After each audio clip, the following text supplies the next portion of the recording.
You are listening to the IFH Podcast Network. For more amazing filmmaking and screenwriting podcasts, just go to ifhpodcastnetwork.com.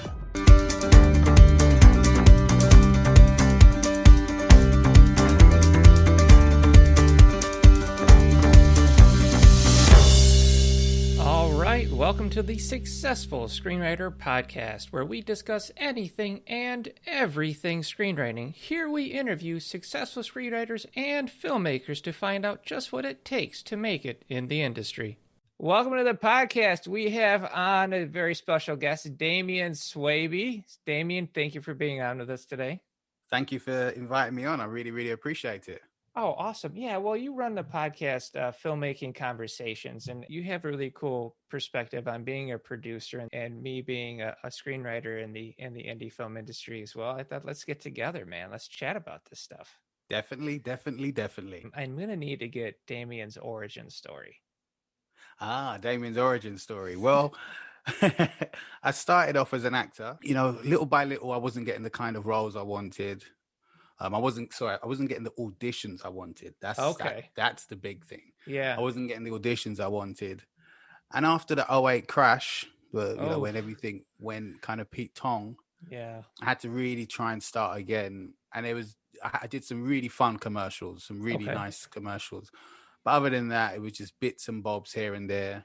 I injured my knee in one show, and I was doing a lot of physical theater.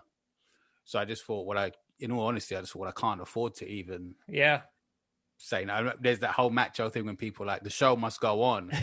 And I was just like, well, the bills must be paid. Yeah, there you go. So I had to kind of continue, and that really messed up my knee. So I just thought, well, with all of this happening, I'm going to try and take another direction. So I started to write again. I should have contacted you before I started to write.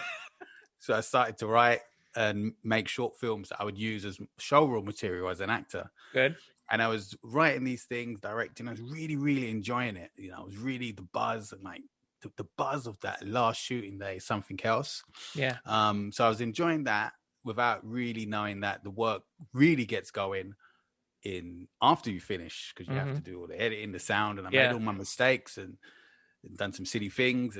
But I really enjoyed that process so much. I just thought, why am I continuing to, do things as an actor that I don't really like? Right. When I can take this journey that I'm more passionate about and I'm enjoying it more, and it's leading me in a different direction. And the thing I loved so much about filmmaking is once I bought my first camera, which is an entry-level DSLR camera. Okay. And I could just go out and make stuff. Yeah. It was just like that. I could just go and make stuff. I had a free editing software on my laptop. Oh, sure. Windows Movie Maker. Yeah, I mean, that's, bare budget, right? Everybody starts out with the free software. Yeah, the free software. Yeah, then I got you just kind of do Vegas. it. Yeah, you got to do it. You're centered more on the producerly aspect of things. And then you also, you dip into some cinematography, some editing, stuff like that, right? Yeah. Okay. So as a producer, what have you found really kind of educated you on the process of screenwriting? And I'm going to say it this way, because I know you've done some documentaries. I've done documentaries. I've written documentaries with Darcy Weir, who's just a talented documentarian. So I've been pulled into that world a little bit, and it's a whole different type of filmmaking. Are you going out and hunting for scripts, or are scripts coming to you, or are you writing your, what is your angle? Well, my angle, I believe the scriptwriting element, the scripts are the center of the film universe. Right. It starts with the script. So even though I may write, I'm trying to write something now, there are people that write, and I think it stands out. When a writer's script comes on my desk, I know it's from a writer. Yeah. When a cinematographer script comes on my desk, I know it's from a cinematographer. You can see a difference. You can see a big difference. Right. So I'm the type of person who likes to work with real screenwriters. Yeah. People who really appreciate the art and craft of it. Admittedly, I've shot some stuff that were not from what I would call screenwriters. Yeah. But you live and learn.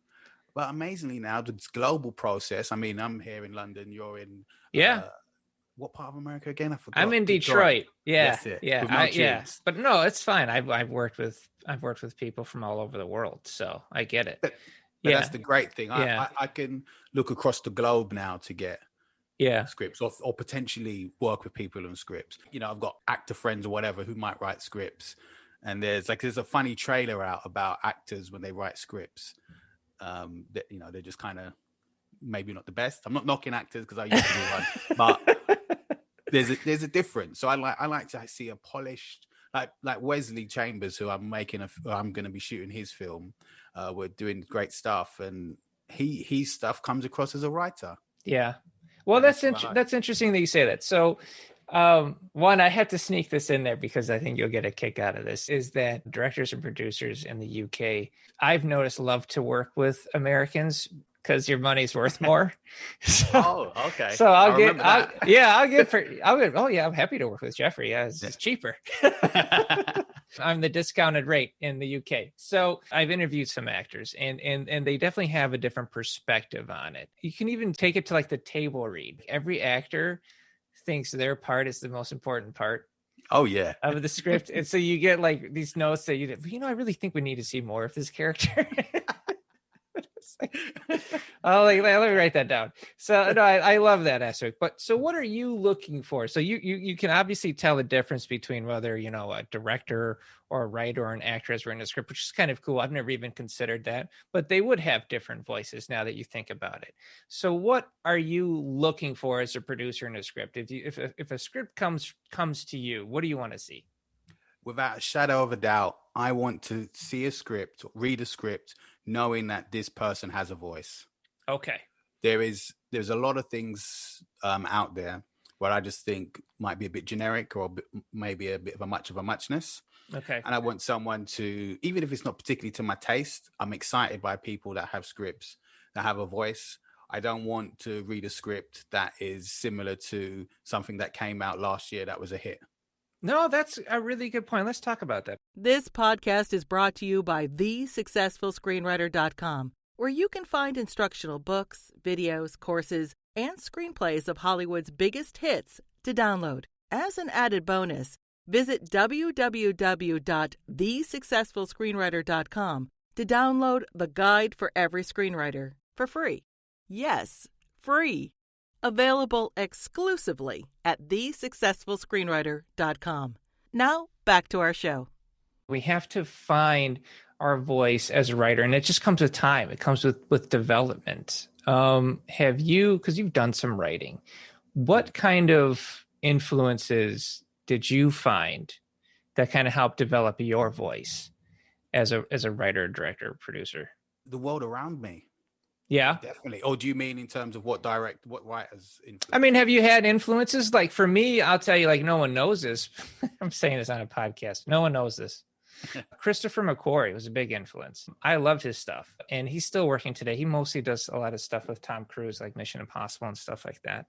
But when he was writing back then, I read his scripts while I was writing. I had read his work, and it was the first time I had read a voice from a writer. It's like, oh, I sound a little bit like this guy. What is he doing? And then I started stealing and kind of putting it in my toolbox, but not emulating. And I think that's the difference. It's okay to steal a style or technique, but don't emulate it to the point where you're not original. Yes. So what kind of influences have you found? Well, that's interesting you said that. I know earlier I said, you know, writers are writers and DPs are DPs or whatever, but director writers are slightly different. Maybe I'm being biased or just trying You're to cover not. the tracks. No, that's true. But Richard Linklater is someone whose voice I really like. Okay. Before Sunset, Before Sunrise, Slackers, those type of things, dialogue driven. And, you know, some of the things, the themes and questions raised from those films, I find very entertaining, very, very much relationships and dealing with growing within a relationship or growing without a relationship. Have you developed any kind of scripts that you have found as a producer that is like this is something that I can even learn from? Oh, something I can. Yes, there's one project. I'm not sure if I can name it. Well, that's fine. You don't have to. You can just tell us about what you've taken away from it. Because there was one about a girl who suffered from cancer, a young girl. Oh, wow. And I've literally not come across cancer very often in my life. Oh, okay. Especially in terms of, creative stuff. Right. So it was just like doing the research and thinking about this character's journey and what she's going to have to go through. And ironically, as you're reading the script and learning about it, you find out, well, it's her journey, but the person whose film this is really about is her brother. Mm. So we're literally watching a film about her brother dealing with this situation, Dealing with the rather than her. That's how I started to think about the film while I was reading the script, and it became quite apparent as we got into the shooting process. So I certainly learned from that. There's other ways you can learn, because I've shot certain things where they're like, I'm from this situation, and these guys are kind of from these situations that I've written this, and it doesn't quite work. Mm-hmm. But they feel the need to write something like this because they think this is now. This is the money. Oh, okay. So that's a learning process. If you're going to shoot something like that, try and realize that maybe that's going to happen, where people are like, this is the money, and they're jumping on board, but they might not have done the research or have the skill or talent to compose a script. Yeah. So the one thing I found interesting about projects like that, and you're just talking about like people getting on I don't know if this is a phrase over there, but getting on the bandwagon of the popular, getting a bandwagon of like a popular genre, which the easiest one would be like zombies, right? You've seen zombies everywhere, right? So getting on the zombie genre, but the problem is you get on the zombie genre, you're getting on it too late because you're not original, right? So then you're coming on and then you're making derivative work. So then it comes into like, what is this doing other than this is a quick cash grab? I mean, everybody wants to get paid, right? But I like to think we all try and take this craft a little bit more seriously, take it to the next level of like, what am I creating? What am I doing that is going to open up doors for the next gig that I might get? I worked on a gig where I got approached by a director to do this script. And he had this vision for it, and he told me the vision. He sat me down in a Starbucks, and I was like, I don't know if I can do it. I think I'm a pretty okay screenwriter, and I'm looking at this like, oh, man, I don't know. And so then I had to sit down and spend like a week trying to break how to tell this story in this director's vision, because this is a really cool idea. And I finally was able to break it. And so then I had a conversation. His name's Harley. And I had a conversation with him. I said, I think this is how I can do it. We sat down for like an hour in Starbucks. And it's funny how all of these big moments happen at like a Starbucks or a Panera. and he's like, that's exactly what I want. I was like, okay, I can write it. So it's getting produced this year. Nice one. Probably next year with COVID. But I became a better writer for it, kind of seeking out that challenge. And are you finding yourself seeking out challenges? I mean, you've started a podcast, you've got like 2 million episodes produced. You're like extremely prolific. So obviously you like a challenge. Are you actively seeking out challenges in filmmaking? Ironically, in a sense, what I'm actively seeking out is the good script. Okay. So the challenge for me is stay patient and to stay active and to stay focused. Yeah. Because there are moments of doubt. There are moments of, well, it's not going to happen or whatever. So someone may send me a script and I think, oh, okay, I'll do it. Whereas, that's out of the window now. I'm strong enough. I'm like a producer on steroids now. So that was the challenge. Now it's all about just getting good scripts, when someone's put the work in. Yeah. I don't want to see a first draft. Man, and it's unfortunate that you're getting underdeveloped work. I think would be probably because I get them. I get first drafts that come in and you go, oh boy. I mean, one time, Damien, I got a draft from a guy that came in with no punctuation. So obviously it was the first draft. He whipped it out and sent it out. And I just like, you can't do that. You have to, I tell people 12 drafts at least before you send it out personally. Yeah. Well, that guy sent you that script now. Yeah.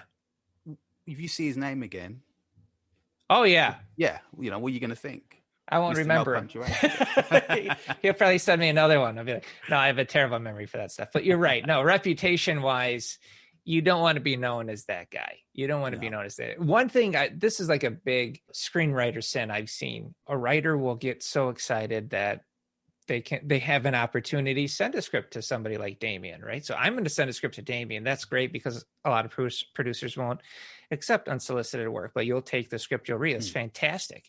So I'll get so excited, I'll jump the gun, I'll send you that script, right? Then I get like insecure and I start reading the script over and I find out, oh my God, there's a bunch of typos in this thing, right? So then I fix all the typos and then I send you the script. I say, oh, I sent you the wrong draft. Don't read that one, read this one. I've already shot myself in the foot because now you already look at me and like an amateur, right? Yeah. So people need to maybe be aware. Yeah. You just got to make sure if you're sending something out there, it's exactly the right thing to be sending out. So let's say you find something that you like and you want to get behind. What's the next step? Next step, I reach out to the person, see where they are professionally and to a certain degree personally, because as we know, making films is not easy, especially a feature. It takes up so much of your time and your energy. We speak then about potential as an indie filmmaker. What have you got to make this story happen? Okay. And when I say that, I mean, if it's your story, it's a personal story, for example, say, for example, this story, this film has locations shot in a Chinese restaurant in London, outside Paddington Station. Do you have the Chinese restaurant? Because we can get the shots outside Paddington. Yeah. That would be easy. If you can get the shots out in the Chinese restaurant for free or for a low budget, great. We can spend a part of the budget nailing that location and we can spend more of the budget lighting the room.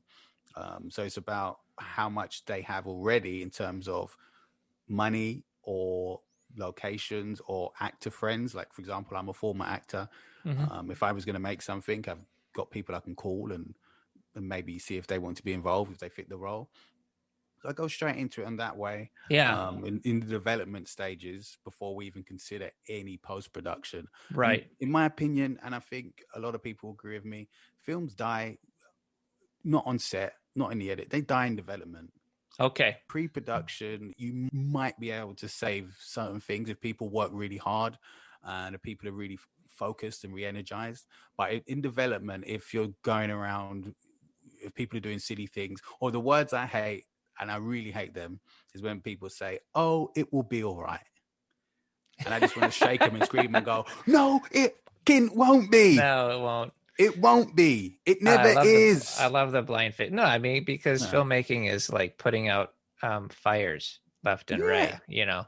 So you have time. And time. Just like time. It's like I look at the script and I say, okay, how much time would it take to shoot this page? You start breaking it down. Yeah, breaking it down page by page, because you don't want to be in a situation, and I've been in a situation where you're in a hospital and there's 5 people that need to say their lines, 5 actors that need to say their line in that scene. There's 3 lav mics and the first AD says, you've got 10 minutes. Oh God. Yeah. So that's pressure's on.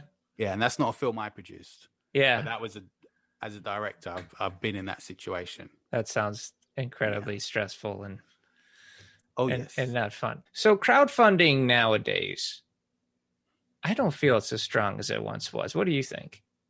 I'm not sure. I think with crowdfunding, if you have an audience and you have a certain niche, it can work for you. So if someone, for example, wanted to do a documentary about COVID within the Eskimo community or some sort of... use the community. That makes sense. It can work. But like you said, if someone's like, hey, I'm doing a film about zombies. Give me $250,000. I can't say Where's my checkbook? No, I think that makes sense. If you're going to hyper target a community, about that you're making a film on. That makes a lot of sense to me. Now I think crowdfunding it ran its course as far as like, oh, everybody's giving everybody money, plus everybody's trying to save now. So I think taking advantage of a community that you're creating it for makes a lot of sense. It's actually a great tip. Thank you for that.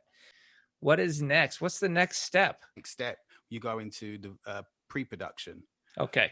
And when we're in pre-production, we start to look at crew and cast, locations, and the tech side of things. So it depends on who's directing, what the director's vision is. The writer, 9 times out of 10 in indie stuff, wants to direct it. Maybe get not the always. writer-director. You're the writer-director gig. And we look into those departments. Who do you know? Who have we got? Where do we go? Do we want to go to, say, for example, a company over here called Soho Editors and get someone there who's going to want his day rate, which might not be feasible? Or do we look at a film student, graduate? Do we look at someone who worked on maybe my last film, he's a good editor, I must admit. And we go down that real indie route of how we're going to do this and what for. That's what a lot of people don't consider. It's like, why are you making this film? Is this a personal passion project? Is this, quote unquote, your calling card? Is this something you want to... Why are you doing it? Why are you doing it? You put it in film festivals. That's another thing we need to, people seem to forget. They're like, I'm going to do my film and put it in Sundance. And it's like, I'm not sure if that's maybe going to work out the way you hope. It's a good goal. It's a great goal, yeah. But, you kind of have to have that strategy to it. So, or what film festival will accept a breakout film with its own certain voice?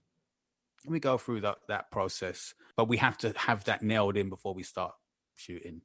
Now, I like the strategy for it. Do you strategize for things like distribution? Well, that's another point. If we're going through film festivals, it's like, well, what are we doing it for? What type of distribution do you want? Because there's a lot of companies you send the film to them and that's that. And well, I mean, there's predatory distributors out there that you'll never see a dime from and they own your film. So crazy. Yeah. It's so unfair. And they also don't market your film. Mm-hmm. So you need to say to yourself, what's the point of going to a distributor that won't market your film? If you may as well put it on your own website and spend all the marketing and get people to visit your site. And then you can sell your film from your site and maybe put other things up there you want to sell, lot packages or anything like that. No, that's a viable strategy. Actually, I think Alex Ferrari mentioned it in his book, right? Film Entrepreneur, where he talked about creating a brand around your film and then creating, what else can you sell with it? Lunch boxes and stuff like that. But it's good to see that you strategize with that. And so I think a lot of indie writers want to get the script made just because they want to get it made, right? They want that produced credit. And I understand that. I really do. I really get it. But if you're going to do that, I love your perspective of why are you doing it? It has to be more than just getting it made. Like what is the goal and what is our strategy? And I love that you come up with the strategy, because I can understand as a struggling writer who was like, no one's ever going to make my stuff. I mean, I was at that point where it's like, I just want something made. How much can I use my credit cards? Like I had got that desperate, but no, you just have to, if you're going to do it and make it, why are you making it? And don't just do it to make it. Now, do you have to ever deal with vanity projects? No. Because the reason why I don't is because most of my work is as a corporate video producer. Okay. So I'm doing a lot of corporate gigs and things like that. And I've done ones involving actors' show reels and fashion videos. And I've seen how some of those fashion videos were, when the model is directing herself and 5 other models. Yeah. And, that kind of vanity involved in that. Not that all models are, like that. But I just, in this one particular scenario. Nameless scenario. Yeah, I just don't like it. It's tough. I've had to work with it. And it's hard because when you work on a vanity project, and they tend to be indie projects, and what we mean by that is this is like a project by the writer, the director who stars in it as well, right? Yeah. So I mean, it could be a real serious topic, could be their life story, and you have to respect that and everything, and that's fine. I don't have a problem with any of that. But when it comes down to having to compromise what would make a great script to appease the person running the project, that's where you have a big problem. Yeah. And I mean, as an actor, it makes it difficult. As an actor, I was in one project with a writer, director, producer, actor. And, you know, I was just concentrating on my own role. Right. But looking back now, you mentioned it. I mean, that was a complete vanity project. Yeah. And thinking about it, he could have cast someone else in the lead role. Yeah. And I don't know why he didn't. It's a whole thing. I mean, because there's writers, there's directors out there that act in their films. No big deal. That's not a big deal. They want to flex those muscles to keep them sharp. That's fine. But if you're doing all of it, how open are you to suggestion? Right? If you can't trust anybody to work on the project but you, I think that's where a lot of things fail. If you are doing this because you want your life story told, because you feel there is something about it that can help other people, that's the right motivation. But then you need to bring in professionals to help you with it. Personally, my opinion. I agree. So you had mentioned earlier writer-directors. Yeah. They are their own beast. Yes. Yes, they are. So when I get scripts come in from writer-directors, I can tell right away. Okay. Yeah, because they don't even write the way a writer would. It's always full of camera directions, and it's always it's like overly written so that every little thing is because they're seeing it as they're writing, and I totally get it. And you can get away with that as a writer-director, right? Because you're making it. But as a writer, it's bad. Way. It's bad. Yeah. They don't want to see your camera direct. It's a two-edged sword, man. Like you're in trouble. But one thing I find is that young writers that are reading professional scripts by writer-directors think that's how they should write. Oh. And so when I get students come in, I have to like deprogram them and say, like, hard? Is it hard? It's hard on them. I mean, I love helping people. It's not hard on me. I try and be gentle about it. You know, it's like you can't get away with it. You know, so then eventually they come to understand the rules of the game. So, what kind of tips do you have for our listeners that are trying to approach an indie producer to kind of get their script going in the right direction? Oh, the biggest tip is once you think it's right, write another draft. Oh, I like that tip. Yeah. That's a good one. Another draft. Make sure it's polished. Ship it around, not to friends that will say, well done. Ship it around to people that will give you constructive criticism. People who know. Even if, another thing I'd say is, here's a good tip. And for example, build up relationships with people who do things like write or produce and direct. A guy on Twitter, he sent me his script because we've been speaking for years on Twitter. On Twitter. Wow. And he's a writer who used to be in the army. Wow. Tyrone, his name. He used to be in the army, but he's taken years to really concentrate on the craft, the art and the craft of it. That's awesome.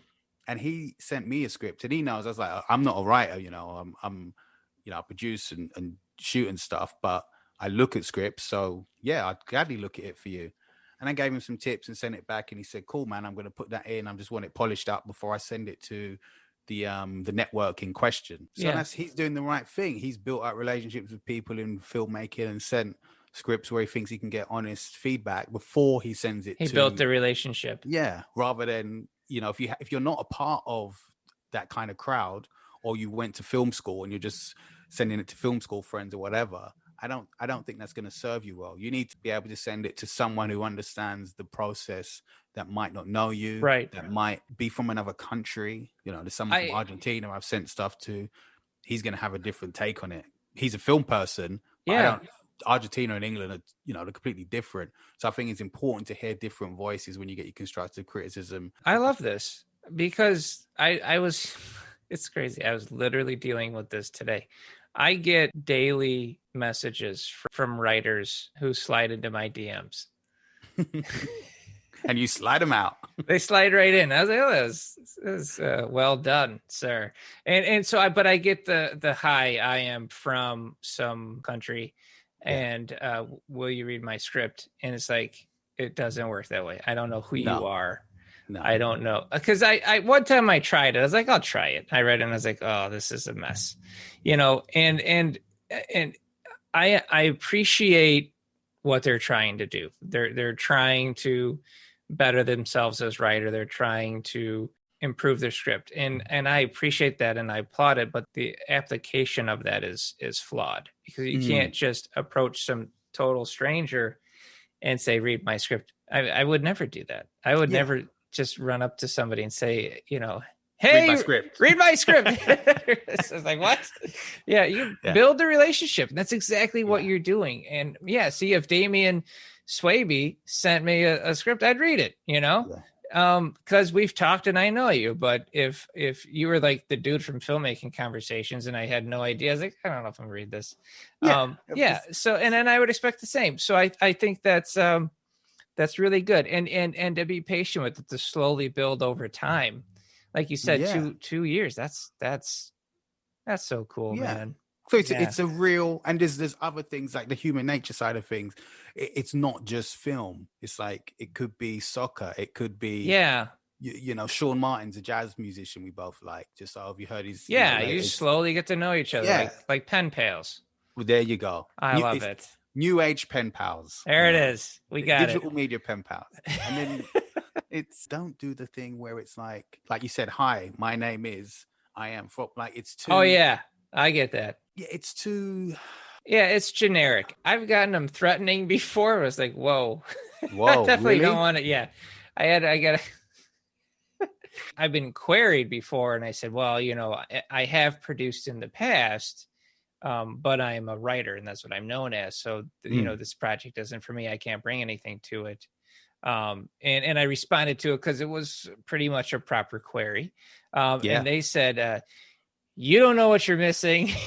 And they came me with the whole thing. Yeah. This is going to be great. This is like, the biggest thing since Rocky met Armageddon or some silliness like that, and I was just like, well, good luck. I mean, I don't know. Yeah. What can you say to that? It sounds like those guys who, when their films don't get qualified for film festivals, so then they tell the film festival that they don't know what they're missing. Yeah. And I just think, crazy. You got to humble yourself, man. Yeah. Well, I appreciate our conversation. This was pretty much a filmmaking conversation around screenwriting. How about that, eh? Lovely stuff. I liked it. I enjoyed it. It works for me. We will make sure to put the link for your podcast in the notes. And I want you to tell our listeners, like, do you have a production company going on right now? If you do, where can we find them? Oh, well, yes, I have a production company now. It's called Dialogue Driven Films. Okay. The production company, the site is not up yet. It's in development. Okay. You know how much I love development, everybody. But it won't be too long before the site's up. But you can, if anyone's got something they want to contact me about or anything like that, the email address is filmmakingconversations@mail.com. And I'm on Twitter @Damien Swaby. And we're in development for a film. Yeah, we're in development for a film. I've been thinking about a lot. My head's hurting me, so I'm going to not talk about that one. And I've recently just finished a short film called Betty and Sally Ann. Okay. And that will be out hopefully very, very soon. Awesome. Keep doing the indie filmmaking, man. Love it. Love hearing all the stuff that you're doing. Appreciate having you on. And thank you. No, thank you. Thank you. Thanks for listening. If you enjoyed this episode, please subscribe and share in your social media where you can tag us at The Successful Screenwriter.